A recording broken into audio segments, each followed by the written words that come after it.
against a police state, against racist intersectionality, against political correctness, against mob rule, against the racist socialist left, against the victimhood liars. The idiots have been in charge way too long. And that's why you're here. For the podcast you need. All for liberty all the time. Welcome to Liberty Bites Back. With your host, Brandon and Mo.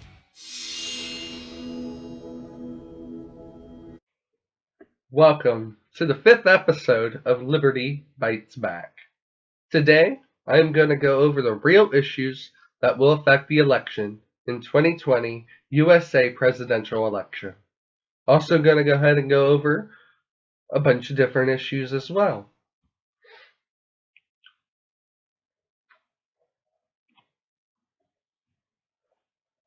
Now, during COVID-1984, this time of tyrannical monarchical edicts, the voters will be looking at, do I want to be forced to wear a mask for maybe over a year?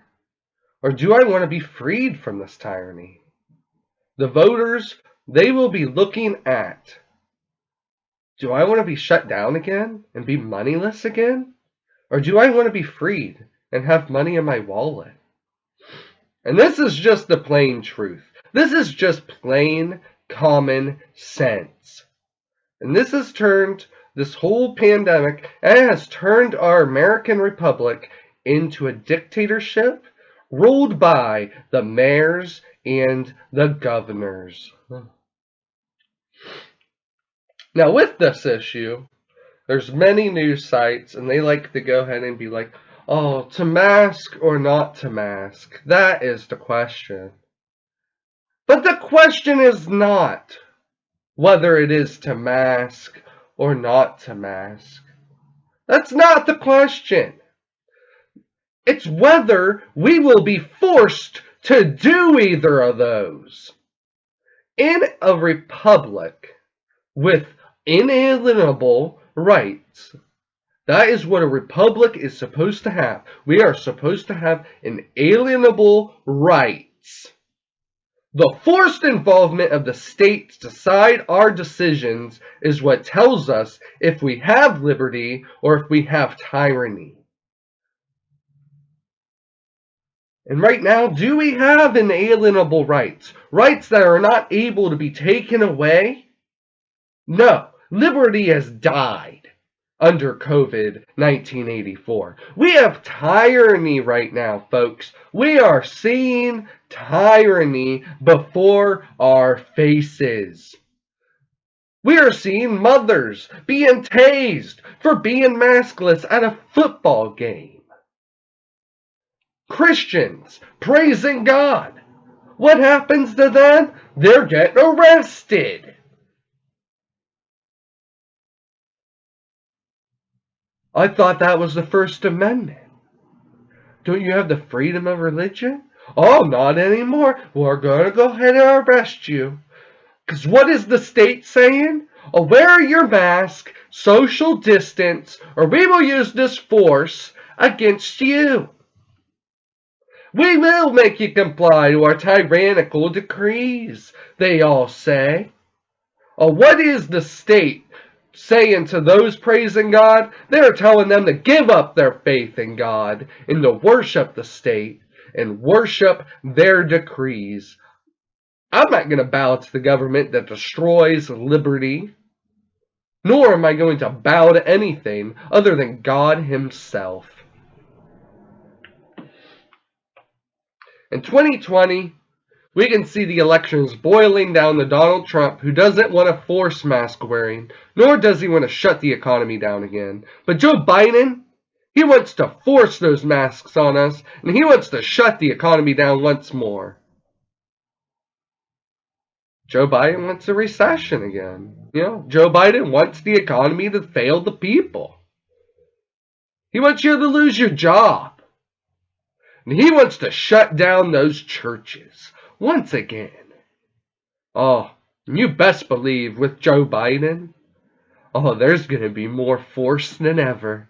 He's going to tase the Christians. He may even shoot us. He's going to lead a real tyrannical regime in our borders over a virus. Yeah. Joe Biden would lead a real tyrannical regime in our borders over COVID-19. Now it's good to know this, that the virus, it's not creating tyranny. No, Joe Biden would. The mayors and the governors are. We do need to stop the lies about blaming it on the virus when it's clearly these politicians and their tyrannical decrees.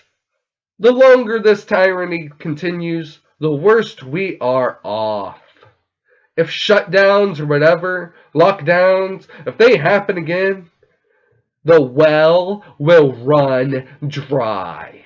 Corporations themselves, not just small businesses, they'll all be closing down.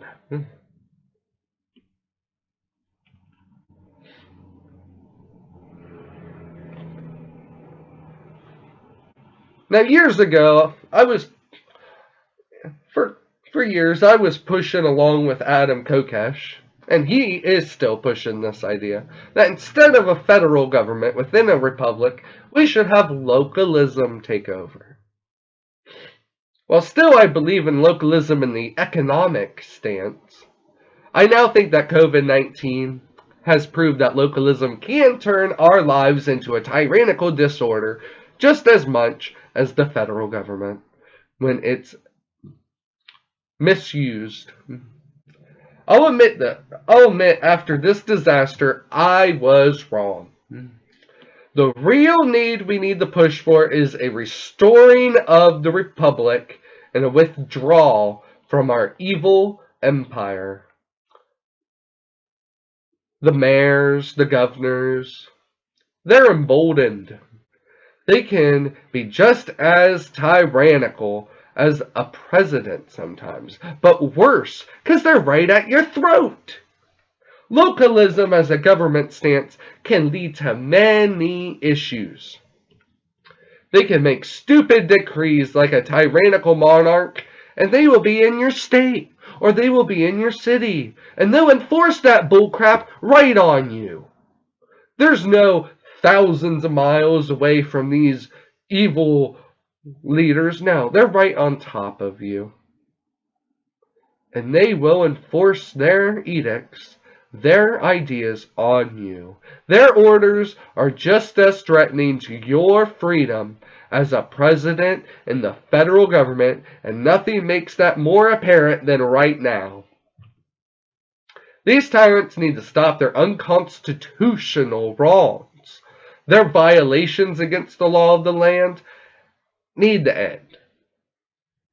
Localism is just as dangerous as federal government when we are always pointing to the oversteps in power. Of course, many know this, but now it's just so flippin' apparent.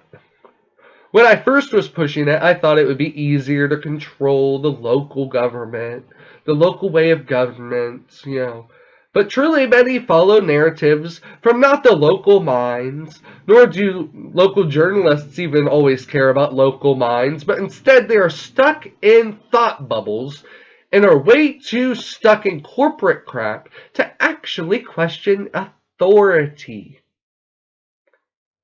Instead, they get all of their stories from authority or all of their information from authority. They aren't willing to step out of those bubbles and question them.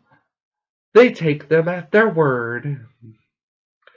The idea that I had, it was completely wrong.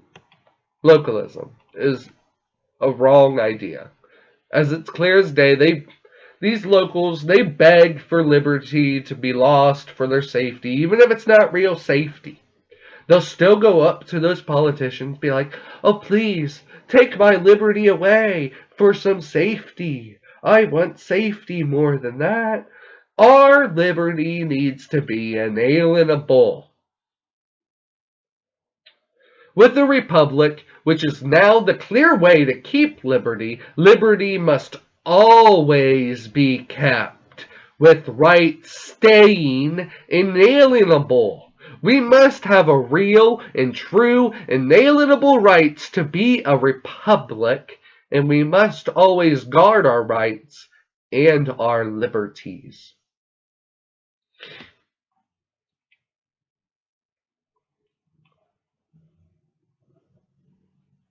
Now, I also want to go over how normalcy will be here once again, but the corporate press may call you mentally ill for knowing so.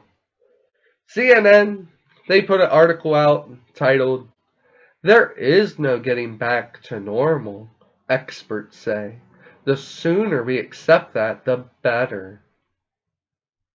Well, first off, before quoting the story, I will say once again, we are getting back to normalcy, and our cry shall be, "Give me normalcy or give me death."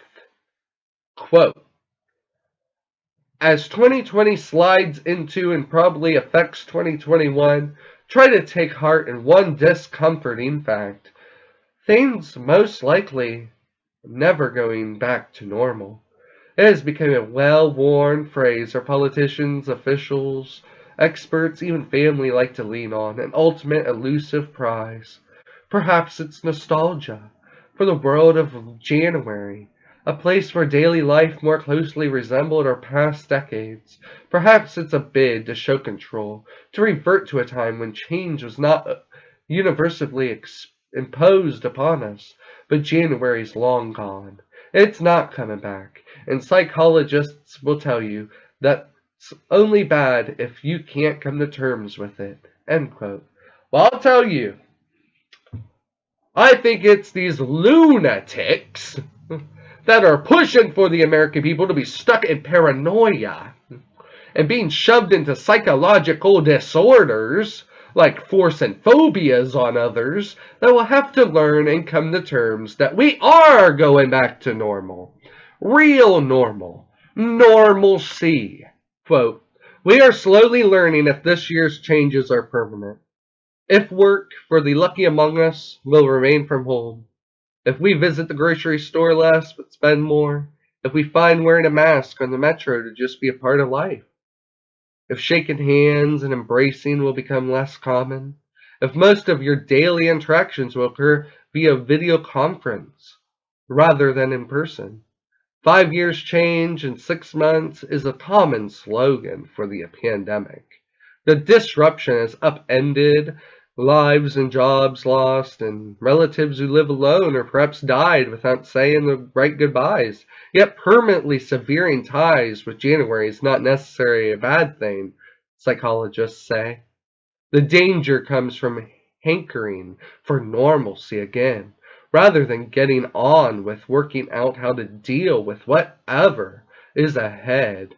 Politicians who pretend that normal is just around the corner are fooling themselves or their followers, or perhaps both, said Thomas Davenport, the president's distinguished professor of information technology and management at Babson College in Wellesley, Massachusetts. People who suffer tragedies eventually return to their previous happiest level, Davenport said via email.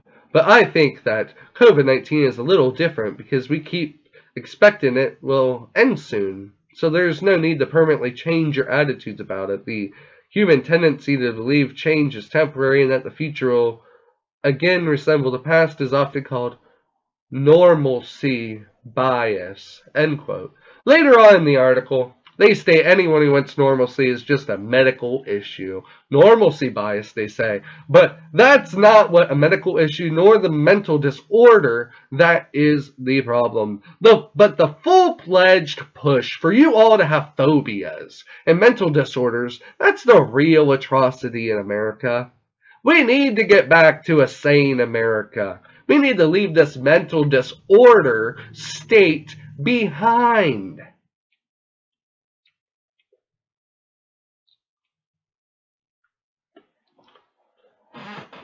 Now, school choice will be another issue that is targeted in this 2020 election. And this is one issue that is not getting any attention on any news segments anywhere. Barely can you see anything about school choice.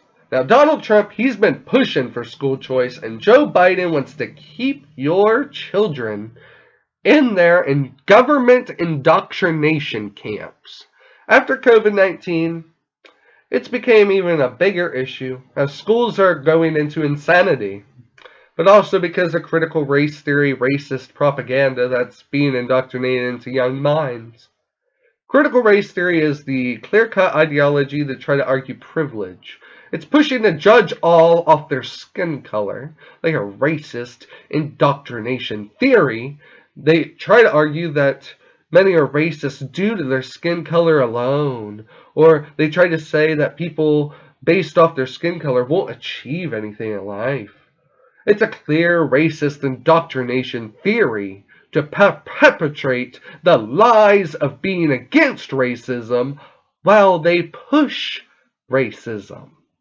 Now, critical race theory is defined as a theoretical framework in the social sciences that examines society and culture as they relate to categorizations of race, law, and power.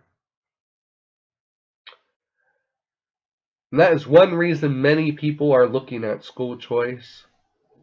School choice is about the school credits following your child. Instead of forcing you to pay taxes on a certain school, your money will be directed to what school you choose for your child. Many have been pushing for this idea for many years, and this year Joe Jorgensen and Donald Trump are the only presidential candidates to allow the idea in their bubbles. Now, Donald Trump will enact school choice and has made this a main core principle to his re-election. Now, President Trump has even said that school choice is a civil rights issue of all time in this country. He said, quote, "A child's zip code in America should never determine their future," and that's what was happening. "All children deserve equal opportunity because we are all made equal by God." End quote. Many liberty advocates and many independent thinkers have also pushed for these ideas. And I, for one, am happy and very concerned for the issue of school choice. Hopefully it can be pushed through, and hopefully it helps the education in this country.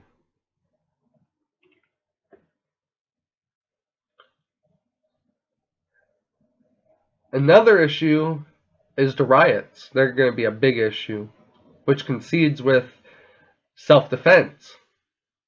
Now, Donald Trump is a major advocate for ending the riots and keeping our self-defense available to use when needed. While he stated many times issues that I've often called out, like the quote, "take the guns first." Now, it's a clear phrase that maybe was just a slip of the tongue, but it isn't running his operation. There are many things, though, that you could condemn with Trump, though. But during these trying times, Joe Biden will certainly take everyone's guns and never care about the Constitution. Ending these riots that have been ongoing and terrible for over 100 days is crucial in these election times, along with the ability to protect ourselves when these are the uproaring in the streets and the residential areas.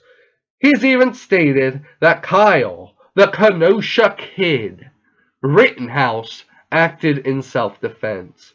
And that should show right there that he's for gun rights. And it's clear from even the New York Times, though, that that was a true statement.